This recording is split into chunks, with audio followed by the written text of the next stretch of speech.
मनुष्य द्वारा किया जाने वाला प्रत्येक कर्म क्रियारूप है। कर्म अपना फल देने के बाद ही समाप्त होते हैं।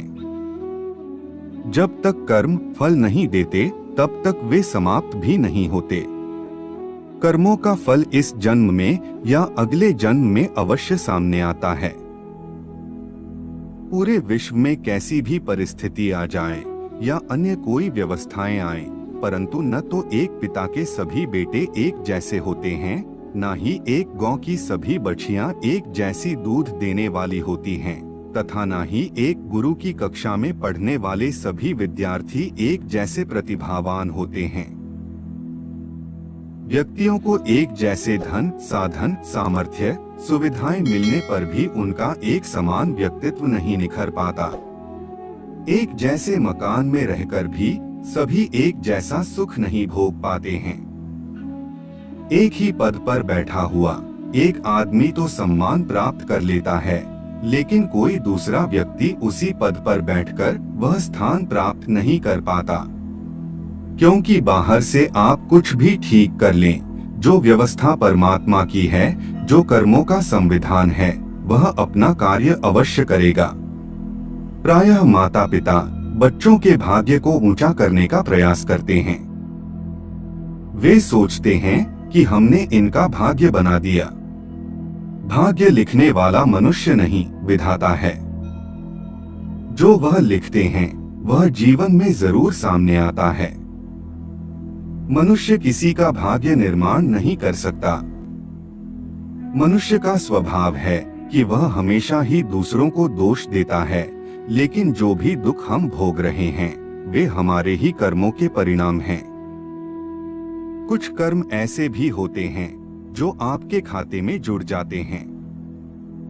कर्मों में जो अच्छे हैं वे अच्छा फल देंगे और जो बुरे हैं वे बुरा फल देंगे। इसे हम कथा द्वारा और भी सरलता से समझने का प्रयास करेंगे। एक बार एक गांव में भगवान शिव का अति प्राचीन मंदिर था।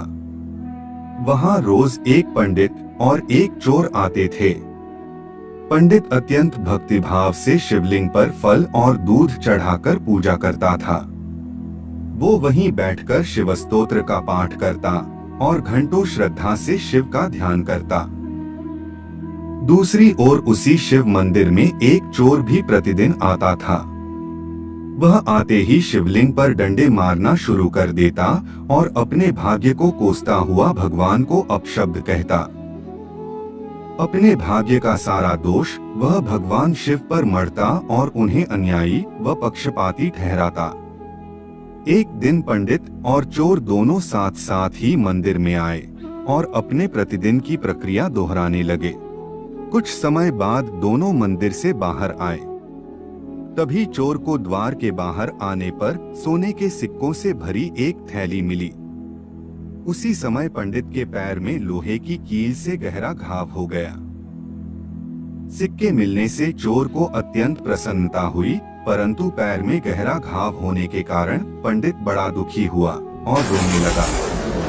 तभी भगवान शिव वहां प्रकट हुए और पंडित से बोले, पंडित जी, आज के दिन आपके भाग्य में एक बहुत बड़ी घटना आपके साथ घटित होने वाली थी, किंतु मेरी पूजा करके अपने सत्कर्म से उस घटना को आपने केवल एक गहरे घाव में बदल दिया। और अगर इस चोर के बारे में बात करें तो आज के दिन इसे राजा बनकर राज सिंहासन पर बैठना था, किंतु इसके कर्मों ने इसे केवल स्वर्ण मुद्रा का ही अधिकारी बनाया। यह सब इस चोर के दुष्कर्म और आपके सत्कर्मों से ही संभव हो पाया। वस्तुतः अपना भाग्य निर्माता मनुष्य स्वयं ही होता है। यदि वह अच्छे कर्म करेगा तो सुपरिणाम के रूप में अच्छा भाग्य पाएगा, और अगर वह दुष्कर्म करेगा तो फलस्वरूप वह दुर्भाग्य का पात्र बनेगा।